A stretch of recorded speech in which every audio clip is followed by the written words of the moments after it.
Woohoo! Welcome back. Tonight we're going to be talking about how derivatives affect the shape of a graph. Woohoo! Yay! And this is going to be a bit of a long one, so definitely make sure you've got something to drink and maybe a snack and something cozy to wear. And let's get to it. And I'm going to start right off the bat with spoilers. Woo! Spoilers! So in general, we've got two different types of derivatives we're going to look at. We're going to look at the first derivative,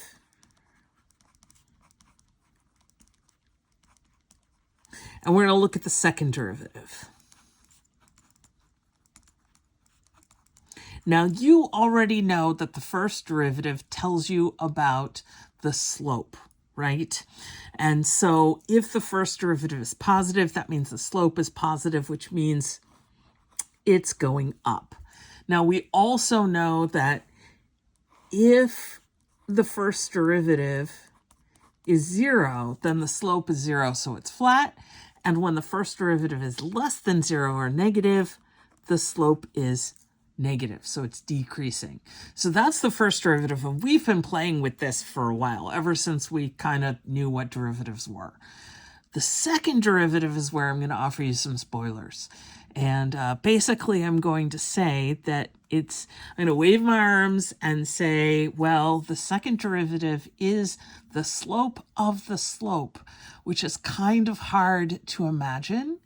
But what I will tell you in terms of spoilers is if the second derivative is greater than 0, then you have a graph that looks like this, and we call it concave up. And if you have a second derivative that's less than 0, then you have a graph that's going to look like this, and it's called concave down. Now, is it going to look exactly like an umbrella up or an umbrella down or a rainbow down, however you want to think about it? The answer is no. There are a lot of different ways this can appear in a graph, so we're going to talk about some of them. But basically, these are the things that you want to keep in mind. First derivative gives you slope. Second derivative gives you concavity. Okay, so now we've got two tests. We've got the first derivative test and the second derivative test.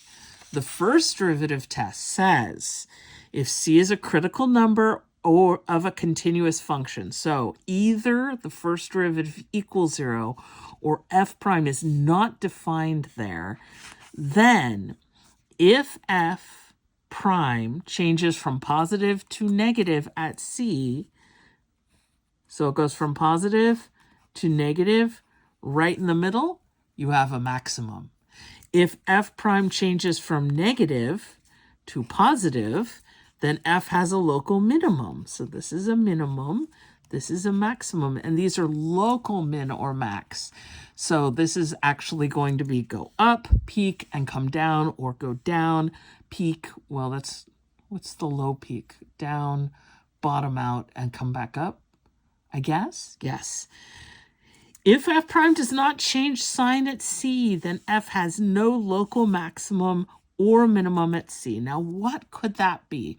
Well, it is possible that you have a situation where the graph kind of slows down and then it picks up again, and it doesn't actually go down enough for there to be a situation where you've got a local max or a local min. It just kind of wiggles. This is one possible situation. There are a bunch. So that's the first derivative test. So we're going to be looking for places where the first derivative changes sign from positive to negative or from negative to positive. Okay. Second derivative test. If f prime prime, so the second derivative of f, is continuous near c, then if the first derivative is 0 and the second derivative is positive, then f has a local minimum at c. And again, that's that concave up situation. You're at the bottom of that valley. If the first derivative is 0 and the second derivative is negative, then there's a local maximum, which is because you've got the frowny face. I don't know why I put the point up there. What? The point jumped up. It's a very excited point. Sometimes becoming local max makes you very excited and you jump right off your curve. Sorry about that. So here, if you're at the top, it's concave down, but it's right at the flat point. Okay, so this is what we're going to use. Now, these are very formal and fancy, and the way we're actually going to use them is going to be less by reading this and more about an understanding of how to read the graph themselves. So, dun dun dun, let's do it. I want to sketch the graph of f of x equals 36x plus 3x squared minus 2x cubed using derivatives. I picked this because the book picked it, and I liked it because I think personally that this is a graph that you might have a little bit of an idea of what it looks like, but you won't just automatically know what it looks like. This is something that we would actually have to work to get the graph. So if you can imagine, we haven't studied cubics very much, but what would you do to graph it? Well, normally to graph it, you would try plotting some points. For example, I can see that if x is 0, y is 0, so it goes through the origin. And then I would just plot a bunch of points and try to connect the dots, right? You might have an idea that since it's a cubic, it's going to look like an odd function, right? So that means it's, rather than going like a parabola where it goes down and back up again or up and back down again, it's going to have more of a wiggle in its shape. And that's great if you know that. But then a lot of people don't know that. So then the question is, can we graph this without just plotting a million billion points? And the answer is yes. Derivatives are going to allow this. Now, you all are learning this in an age where you have access to things like Desmos. When I was first learning derivatives, there were no graphing calculators. And I'm going to try not to fall into sitting on my grandpa chair and rocking and telling you all about the old days. But there was no Desmos. You guys have Desmos, though. So I imagine you're going to look at me and say, what is the point of graphing this by hand when we've got Desmos? It's a fair question. And the answer is, sometimes you don't know exactly what the function is. Sometimes you have a sense of what the function is, but you may not actually have it written out quite like this. And so this method will help you graph things even if you're not terribly sure about them. So if you know something about the behavior of their derivative or their second derivative, you can still get a sketch of a graph even if you don't know the function very well. So that's the best motivation I can offer you, kind of a vague assurance that this is important, but it's also pretty quick. So hopefully it's worth your time in going over it. So first thing I want to do is I'm going to look at just the function itself, f of x. So f of x is negative 2x cubed plus 3x squared plus 36x. And so I can actually factor an x out of this. And in fact, if I feel like it, I'm going to factor the minus out too. So I'm going to factor the opposite of x out. Now this is a bit of a risk because it means I have to remember to do it straight through, but it's going to make whatever's in here a little easier to work with. So it's up to you. You don't have to factor out the minus 2. But I'm going to take the opposite of x out, and that leaves me with 2x squared, right? Because I'm taking one of the x's and the minus out of here. I'm going to take the x, and remember, a plus is just 2 minuses. So if I pull one of the minuses out, you've still got a minus left. So this will be minus 3x, since I took one of the x's out. And for the same reason, this will be minus 36, so I take the x out. And then I can say, well, when is this equal to 0? And we know that it's equal to 0 either when the opposite of x equals 0, which means x equals 0, or 2x squared minus 3x minus 36 equals 0. Now, that is a quadratic, so either I can factor it, if I can factor it. And I'm looking at that going, ugh, I don't see a good way to factor it. So I'm going to use the quadratic formula. X equals the opposite of -3 plus or minus radical -3 squared minus 4 times 2 times -36 all over 2 times 2. So it's going to be 3 plus or minus, and I'm just going to use the magic of television and tell you that inside here is 297. Now, 297 is not prime, but it's also not a perfect square. And this is unfortunate. So I'm going to just do a quick calculator approximation and say it's approximately, if you work this out, there's no nice way to simplify it. You're going to end up with something close to 5 or something close to -3.5. So those are the two values, and that's if you do the plus or the minus version. So we've got this function, and we know that it hits the graph, it hits the x-axis 3 times. Once when x equals 0, once when x is about 5, right? And once when x is about, right, because this is x, about -3.5. Something like that. I think I exaggerated a little more.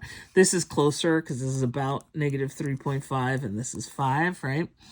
So let me invoke the gods of not to scale. There we go. So that everyone will be happy. And so now I've got a better sense that it's doing some wiggling, but I don't know what kind of wiggling it's doing, right? Maybe it's coming down like this and wiggling up and wiggling back down. Maybe it wiggles down twice. Maybe it wiggles up. Maybe it comes up from the bottom and up from there. So there's a lot of different ways that a function can bop through these 3 points, but we're starting to narrow down the shape a little bit. So that's nice. Now, if you'd like, you could continue here and we could use some of the work we did with limits and some of the other, techniques we have. You could think about what happens when x gets very, very, very large, right? What happens when x gets very, very, very negative. And that would help to narrow down the shape. But for right now, I'm not going to worry about that. That is an option, but it's not something we're going to do right now. Next up, I'm going to look at the first derivative. So f of x is -2x cubed plus 3x squared plus 36x. And now I'm going to look at the first derivative. Let me scooch this up a little bit. There we go. So the first derivative, I'm going to use the power rule because it's a polynomial, very friendly. 3 comes down, I get -6x squared. And the next one, interestingly enough, another 6x, and 36. Do you see that? Okay, so now let me see if I can factor this guy. I'm also going to factor out the -6 because I got 6, 6, and 36, and that'll give me x squared. Now factor out a minus, changes the sign. -x minus 6. Now this one turns out to be not too hard. You can either use the quadratic formula or you can factor. If you use the quadratic formula, you'll get the same result. But here I know I can factor this because I can split this up as x and x. I think I need 2 numbers which when multiplied give me -6 and when added give me -1. So if I do -3 and +2, or you can swap those. You could do +2 and -3. Okay, so what does that mean? Well, again, all this whole technique, we're going to find the function, set it equal to 0, right? Took the function, set it equal to 0. Okay, so we got the first derivative. What are we going to do? We're going to set it equal to 0. And I bet you'll never guess what we're going to do with the second derivative. You're right, we're going to set it equal to 0. And I'll remind you, this is called the 0 property. What we're doing here when we've got 2 things multiplied together, the negative 6 can't make anything equal 0, so we don't have to worry about that. It's like it's not helping at all. One of these two has to be 0, so either x equals 3 or x equals negative 2. Okay, so what does that mean? Well, it means that, and here we've got this graph, 3 and negative 2. So 3 is kind of like right in the middle between 0 and 5. So at 3, that means we've got first derivative is 0. So there's kind of a flattening out there. And the same thing at negative 2, like at negative 2 is right there. There's going to be a flattening out, which we kind of can already see by our guesses here. That it goes up, it comes back down, or it goes down and comes back up. So we're expecting, you know, something, you know, that gets flat around here. So it looks like that.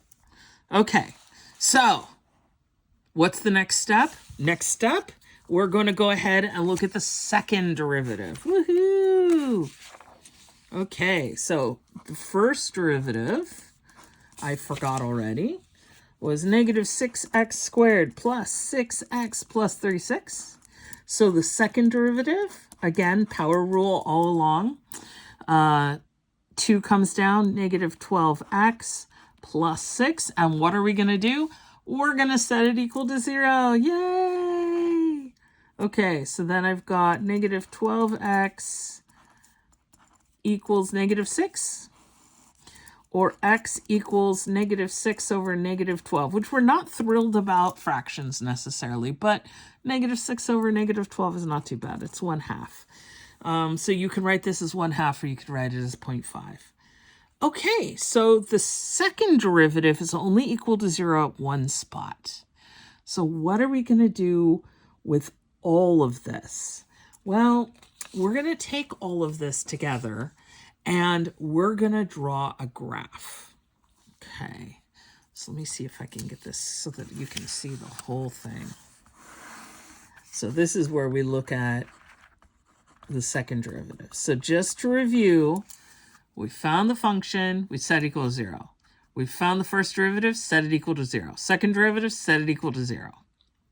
So now I'm going to just draw a sketch. Now, should you use rulers? Probably. But remember, kids, I am a professional. I know what I'm doing. Okay, I'm going to give myself space for F, F prime, and F double prime. And you can't see any of that. Brilliant. Brilliant. There we go. Okay. And I am so sorry. I'll try not to drag my hand so I'm not taking you to Smeary Town. Won't you take me to Smeary Town? Okay. So I've got spots down here for each of the function, the first derivative, and the second derivative. And this is a sketch, but I am going to try to do my best.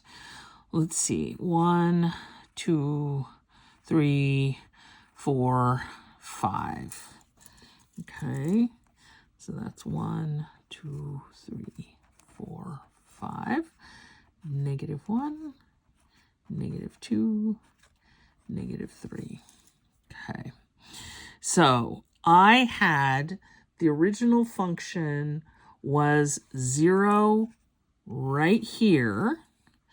And then it was also 0 right there, right slightly bigger than 5.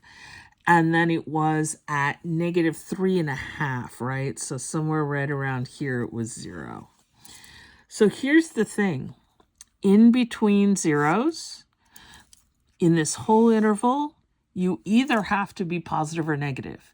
If it switches, like it's positive here and negative here, there needs to be a 0 in the middle.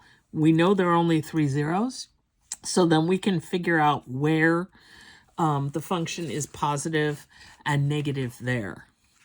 Oops, let me get that page for you. So right here we have the zeros. Those are the only spots where it hits 0. So it either has to be positive or negative in each spot. So what I'm going to do is I'm going to remind myself of what the function is. I'm going to pick some test values. So my test values are, let's see. I've got some interesting points. You know what? I'm gonna hold for a second because I realize when I'm looking at all these numbers, I should consider the first derivative.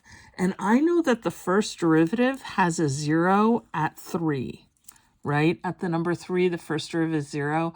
So let me figure out what f of 3 is, the original function, because I think that's going to be an interesting point, right? That's a top or a bottom, possibly. So I'm going to take f of 3. That's where the first derivative equals 0. And f of 3, through the magic of television, is, I don't know. Well, then I guess we're going to have to figure it out. So that's going to be negative 2 times 3 cubed plus 3 times 3 squared plus 36 times 3. Now I regret not grabbing my calculator. Negative 2 times 27 plus 3 times 9 plus 36 times 3. That's negative 54 plus 27 plus 90, 108, I believe, right? And so this is going to be negative 54 plus 27 is negative 27 plus 108 is, ooh, I want to say 81. Was it 81? Very cool. So we know this is 81, and in other words, this is positive. So between here where we've got a 0 and right over here slightly to the right of 5, I know that f is going to be positive. It's actually going to be really high. So I'm going to just say this is not going to be to scale, because here I am counting 1, 2, 3. If I counted 1, 2, 3, I have to go all the way to 81, and I'm not sure I'm going to be able to fit it in. So I'm going to see if I can get it to scale, but I'm going to get myself ready for not being terribly to scale. What was the other interesting point? The other critical value that we had was at negative 2, which you can't see. So let me pull that into view. So these are where f prime is 0. I'm going to plug those in. Negative 2 times negative 2 cubed plus 3 times negative 2 squared plus 36 times negative 2.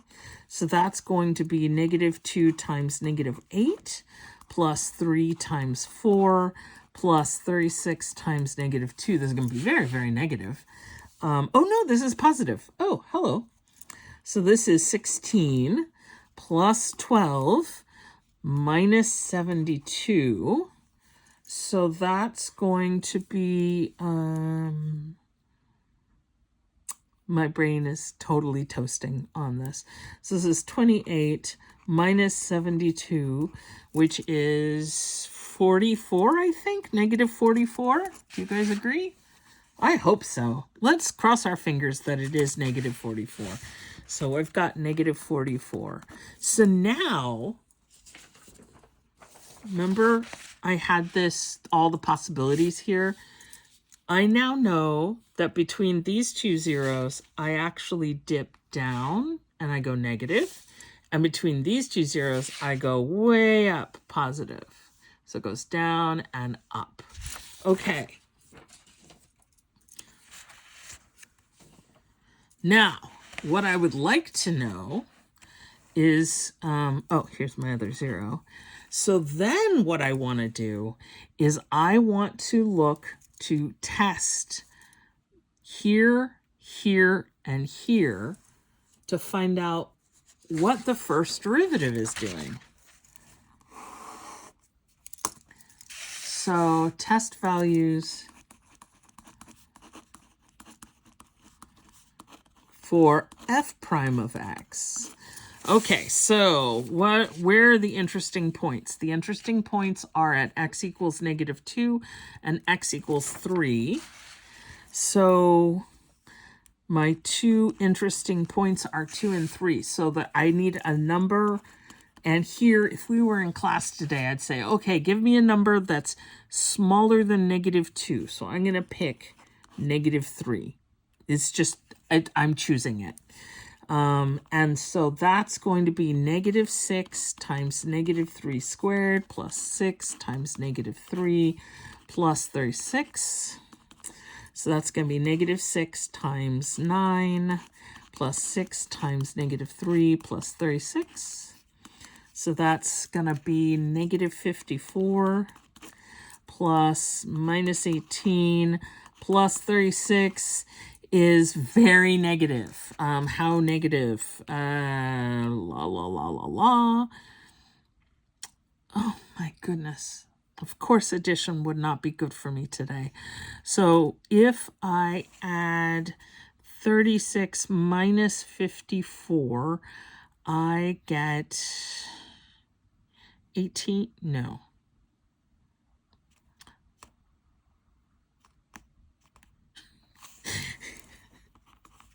Yay, I'm so glad I'm doing this on film. This is wonderful. I can't tell you how excited I am to be floundering. So this will be -72 plus 36. There we go.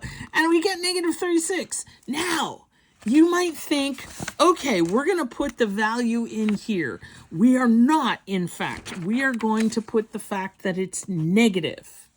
And what does that mean for the shape? That means that the shape of the graph is decreasing at that point. Does that make sense? Okay, now I need another value in here. Something between -2 and 3. So here I wanted something between infinity and -2. Then here I want something between -2 and 3. I'm going to pick 0 because I always pick 0 when I can pick 0. So -6 times 0 squared plus 6 times 0 plus 36 equals 36. That's positive. Okay, so here we got a positive. What does that mean if the first derivative is positive? It goes up. Are you already seeing the shape of the graph? It's going to come down. It's going to go up. And guesses for this one? We got to pick something in the interval from 3 to infinity. Why don't we pick 4? Now, again, let me remind you, why can we pick just one? Well, if these are the only two places where the first derivative term is 0, then in between, it either has to be positive or negative. It can't be both. You can't be both without a 0. So in between the zeros, it's either minus or plus. Could they all be minuses? Yes. Could they all be pluses? Yes. Can they alternate? Yes. Can they surprise you? Yes. Should we test this or just assume it's going to go minus? You should always test it. They're surprising how they go funky. Okay, this is -6 times 4 squared plus 6 times 4 plus 36. Okay, so that's -6 times 16 plus 24 plus 36. That's -60. No, it's not. Try again, brain. Nice try. Good try. 6 times 6 is 36. It's 96.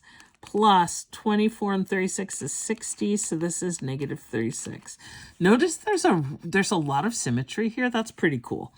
I'm getting a lot of the same values. That's interesting to me. So this is going to be -36. So this is negative. So it looks like that. So now we've got the shape. Now, is that enough? And the answer is no. We've got one more thing we've got to do. Oop, hold on there. I know, the graph is very excited. It's like, yay, I'm almost done. Let's now look at the second derivative. And that was -12x plus 6. And we know that when x equals 1/2, the second derivative is 0, right? So write kind of right here at 0. And that's the only place it's 0, right? This is x to the first, so it only has 1 0. So that means I need a test value here, and I need a test value here. And again, should you assume that it'll alternate? Should you assume that it would all be positive or all be negative? No. Graphs will always surprise you. Graphs always surprise me, so do not skip steps. Do every single one. So we need a test value. I need a test value anywhere between negative infinity and 1/2. I'm going to try 0. Right? 0. Okay. So I'm going to try x equals 0. F prime of 0 equals negative 12 times 0 plus 6. That's 0 plus 6. That's 6. Do we care if it's 6? No, we care that it's positive. What does a second derivative that's positive look like? Second derivative that's positive looks like a big old smiley face. If you're positive, right, you're going to be smiling. So this is something that looks like that. Okay. And then I also need to look on 1/2 to infinity. I'm going to try x equals 1. So f second derivative at 1 is negative 12 times 1 plus 6 is negative 12 plus 6 is negative 6. That's negative, so you're going to be frowning. Oh, sad. The graph is sad. So it's going to be negative here, so it's going to look like that. Okay. Now, are you guys ready? This is the big finish. This is very, very, very exciting. I can tell you're all very, very excited. Woohoo! Okay, we're almost there. So, what does this graph look like? Well, I've got the point. Let's see, this is negative 44 when x is 2 and 81 when x is 3. So I'm going to, let's see if I can undo this not to scale. Let's see if we can actually do it to scale. I mean, it's not going to be beautiful, but what if I count 2, 3, 4 by 20? I mean, it's going to be, so what is this going to do? This is taking a graph that should be much taller and squishing it down. So I'm squishing the graph. But that means that at, was it at 3? It was negative 2 and 3. At 3, we're just here, just above 81. And here, boom, negative 20, negative 40, negative 60. Now, is it easy to graph negative 44 on this scale? Not at all. But I'm going to eyeball it. So is it perfectly to scale? Not in a beautiful way necessarily. But it's not terrible. And then we had another 0 here, right? There were 3 zeros of the function. And then I found, can you see the decreasing and the increasing and the concave up that gives this a local minimum? Yeah. And can you see this increasing, decreasing 0, this plateau there that's concave down that gives the local max? It's pretty cool, huh? So now here's where things get a little bit interesting. There's a 0 right here where x equals 1/2. So that means that I have to be concave up. And then somewhere around 1/2, it switches to concave down and comes back here. And then I'm going to take this one like that. So, what do you guys think? I've got this point, negative 2, negative 44. I've got this point that's 381. And we've got all of these awesome, this whole awesome graph. Woohoo, you did it, yay! And I know that you guys, your eyes are probably close to bleeding right now, but I got one more thing I want to show you because I feel like we should talk about this. I want to set up a chart. And let's see, how do I want to do this? I want to talk about what happens when, let's see, I'm going to draw a chart like this. Let's see how this goes. And up here, I'm going to say the first derivative is positive, and then the first derivative is negative. And over here, the second derivative is positive, and the second derivative is negative.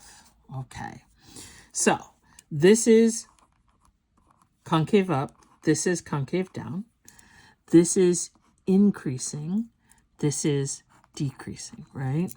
So right here, what does it mean if I'm increasing and concave up? What does that look like?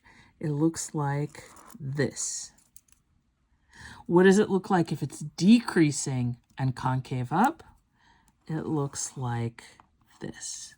Does that make sense? Those are both concave up. So you imagine that they're a bowl that would hold water. Now, what does concave down look like? It looks like an umbrella. So if we're increasing but concave down, think about what does that look like? You got it? It looks like this. And then if you're concave down and decreasing, it looks like that. So this way you'll have a little chart, because sometimes you might come up with different combinations here that will be harder to read. This one was pretty straightforward. This point right here, when x equals 1/2, is called an inflection point, or a point of inflection. It's where the concavity goes from concave up to concave down. So point of inflection. Little extra bonus wording. Okay. Wow. We did it. We even did the bonus chart. You guys rock, and you're amazing. And we're all just not going to talk about the fact that I totally kind of went a little sideways when I tried to do math. So what does that teach you? Always have a calculator on hand. I will go grab my calculator. You guys need to go get something, really nice to drink. Take a break. Look out the window. It's raining here, so go enjoy some rain. Or if it's sunny when you watch this, go look at, well, don't look at the sun. I didn't mean to say that. Go look at some clouds, though. Don't look at the sun. It's not good for you. But look at something that's far away so that you can give your eyes a little bit of a rest, or even take a nap. And we're going to come back, and I'm going to do some more examples for you. You guys are awesome. Woohoo! Rock on. I'll see you later. Woohoo! Woohoo! Math on. Woohoo!